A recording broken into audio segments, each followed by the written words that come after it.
سيدنا محمدًا عبد الله ورسوله إمام الغر الميامين، اللهم صل وسلم وبارك عليه وعلى آله الطيبين الطاهرين وأصحابه الغر المحجلين، وعلى كل من سار على دربه واستنى بسنته واقتفى أثره إلى يوم الدين. أما بعد، فحياكم الله جميعا أيها الإخوة والأخوات، وطبتم وطاب سعيكم وممشاكم وتبوأتم من الجنة منزله. خاطرة اليوم: احذروا الدماء، احذروا الدماء، احذروا الدماء. أخاطب النظام الحاكم في مصر، أخاطب النظام الحاكم في مصر الآن، الذي يريد أن يخوض الآن في برك الدماء وأكوام الأشلاء بدعوى الحفاظ على الأمن القومي المصري. أقول ورب الكعبة: إن خوضكم في دماء أبنائنا وأولادنا هو التهديد الخطير والوحيد للأمن القومي المصري. احذروا الدماء، الدماء لها حرمة عظيمة، وستكون الدماء لعنة على سافكيها في الدنيا والآخرة. والله ستكون دماء أولادنا وأبنائنا لعنة على سافكيها في الدنيا والآخرة. الأزمة لن تحل بالدماء، فرؤية الدم تثير الدم، رؤية الدم تثير الدم وتحرك العواطف وتؤجج المشاعر وتحرك الصخور الصماء الصلدة. العنف يهدم ولا يبني، والشدة تفسد ولا تصلح، والرفق ما كان في شيء إلا زانه، وما نزع الرفق من شيء إلا شانه. اجلسوا يا عقلاء، اجلسوا يا حكماء. لطالما صرخنا بالدعوة إلى المصالحة، لطالما نادينا وقلنا بالجلوس بتجرد وليتنازل كل طرف للآخر، حقنا لدماء المصريين وحقنا لدماء المسلمين وحقنا لدماء أبنائنا، وحفاظا على الجيش، لأن خسارة الجيش بدخوله في صراع مع أبناء التيار الإسلامي مكسب حقيقي لليهود لو كانوا يعلمون. احذروا الدماء. أخاطب الآن الشرفاء في مصر، أخاطب كل وطني مصري شريف، بل أخاطب الشباب الثوري حتى في حركة تمرد وفي حركة السادس من إبريل. أخاطب الشباب المصري الوطني الصادق أيا كان انتماؤه وأيا كان توجهه، وأقول لهم: أسألكم بالله، أسألكم بالله، أخاطب فيكم إسلامكم وحسكم الوطني، أخاطب فيكم الرجولة والشهامة والمروءة. لا تتركوا أو إخوانكم في الساحات والميادين يذبحون، لا تتركوا إخوانكم في الساحات والميادين يقتلون. والله لن تحل الأزمة أبدا بهذا، بل تتعمق الأزمة ويزداد الانقسام الذي وقع ويتعمق الآن بصورة خطيرة جلية. لا تتركوا إخوانكم يذبحون في الساحات والميادين، فحق الحياة عظيم. الله جل وعلا هو خالق الإنسان، وهو الذي نفخ فيه من روحه وأسجد له ملائكته وأنزل من أجله الكتب وأرسل من أجله الرسل، وأنزل له شريعة محكمة تضمن له حقوقه. وفي مقدمة هذه الحقوق حق الحياة. ليس من حق أي أحد أن يسلب هذه الحياة إلا من وهبها سبحانه وتعالى، وفي حدود شريعته المحكمة التي تضمن السعادة للخلق وللبشر في الدنيا والآخرة. لا تترك أخاك يذبح لمجرد أنه اختلف معك في الرأي، أو لمجرد أنه خرج يدافع عن الحق الذي يعتقد ويدين لله جل وعلا أنه الحق. لا تتخلى عن نصرته، لا تتخلى عن الدفاع عنه، فوالله الذي لا إله غيره أنا لا أعلم وعيدا في القرآن الكريم كله كوعيد قتل النفس. قال جل وعلا: من أجل ذلك كتبنا على بني إسرائيل أنه من قتل نفسا بغير نفس أو فساد في الأرض فكأنما قتل الناس جميعا، ومن أحياها فكأنما أحيا الناس جميعا.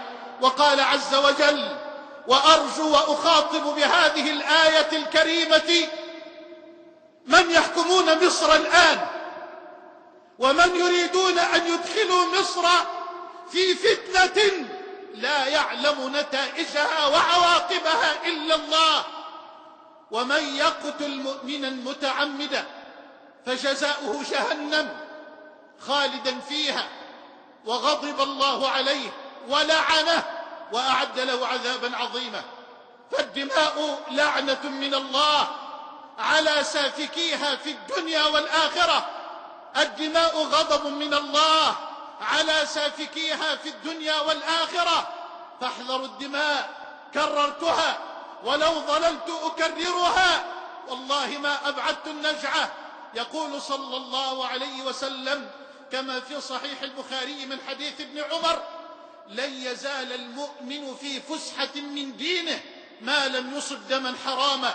وكان ابن عمر يقول: إن من ورطات الأمور التي لا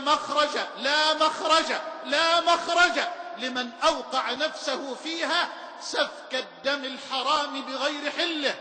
وفي سنن النسائي بسند صحيح من حديث بريدة أنه صلى الله عليه وسلم قال: قتل المؤمن أعظم عند الله من زوال الدنيا.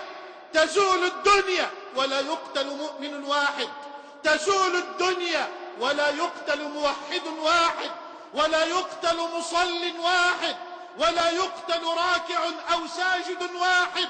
زوال الدنيا أعظم عند الله، قتل المؤمن أعظم عند الله من زوال الدنيا.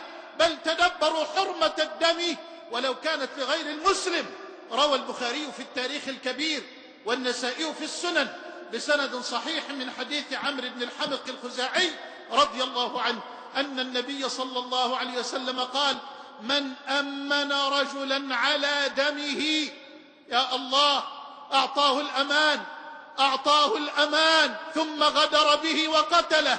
من أمن رجلا على دمه فقتله فأنا بريء من القاتل وإن كان المقتول كافرا. كيف إن كان المقتول موحدا؟ كيف إن كان المقتول راكعا ساجدا؟ كيف إن كان المقتول مسلما يشهد أن لا إله إلا الله وأن محمد رسول الله؟ أنا أعجب لجرأة أولئك الإعلاميين الذين يحرضون الآن النظام الحاكم على القتل وعلى سفك الدماء وعلى تمزيق الأشلاء. يا أخي، هذا أخوك، والله العظيم هؤلاء مصريون، والله العظيم هؤلاء مصريون، والله ليسوا يهودا وليسوا كفارا، مصريون خرجوا يعبرون عما يعتقدون أنه الحق. كيف يذبحون ذبح الخراف؟ كيف يقتلون؟ كيف تستحل لنفسك أن تجلس وأن تظهر على شاشة فضائية لتحرض الشرطة أو الجيش على قتل إخوانك، على قتل إخوانك الذين يشهدون أن لا إله إلا الله وأن محمد رسول الله ويعيشون معك على هذه الأرض الطيبة، على أرض مصر الطاهرة؟ كل هؤلاء مصريون.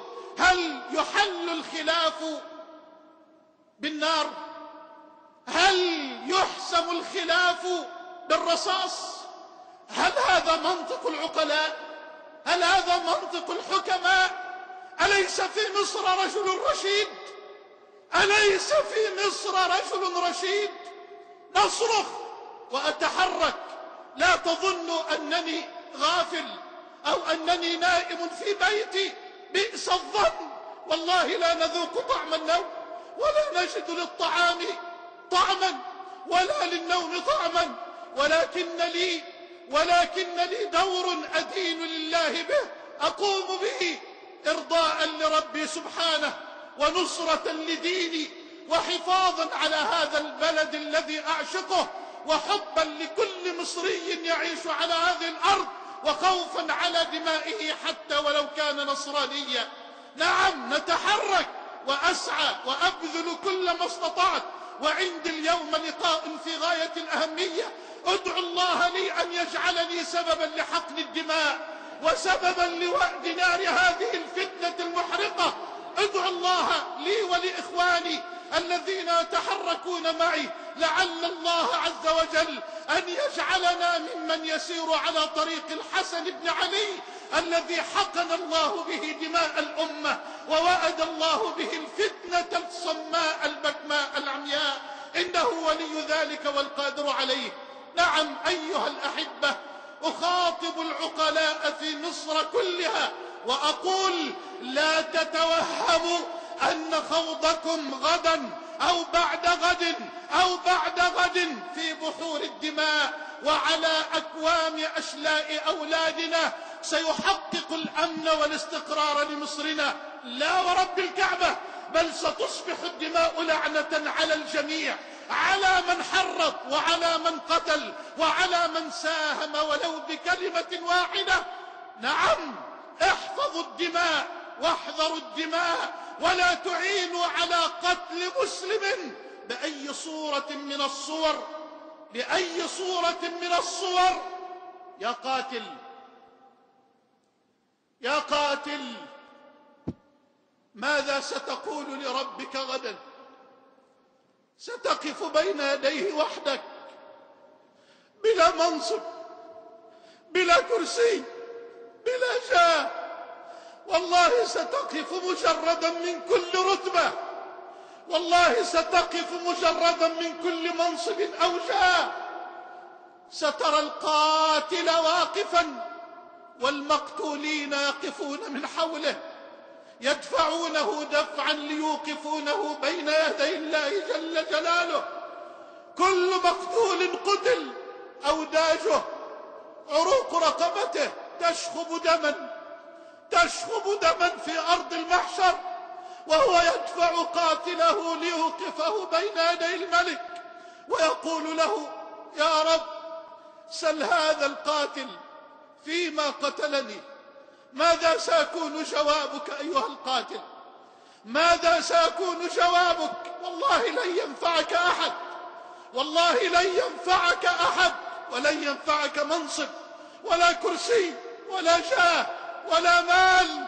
اعلم أنك ستموت وحدك وستقبر وحدك وستبعث وحدك وستسأل وحدك بين يدي الله جل جلاله، وستصبح الدماء التي ستسفكها لعنة عليك وعلى أسرتك وعلى زوجتك وعلى أولادك وعلى كل من أعانك على سفك هذه الدماء في الدنيا والآخرة.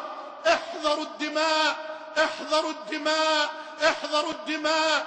مصر لن تحل أزمتها بالدماء ولا بأكوام الأشلاء، بل بالحوار، بل بالمصالحة المتجردة، بل بجلوس المخلصين الصادقين على مائدة الحوار التي بح صوتنا قبل ذلك على مدار سنتين كاملتين بتحقيقه. لكن لا حياة لمن تنادي.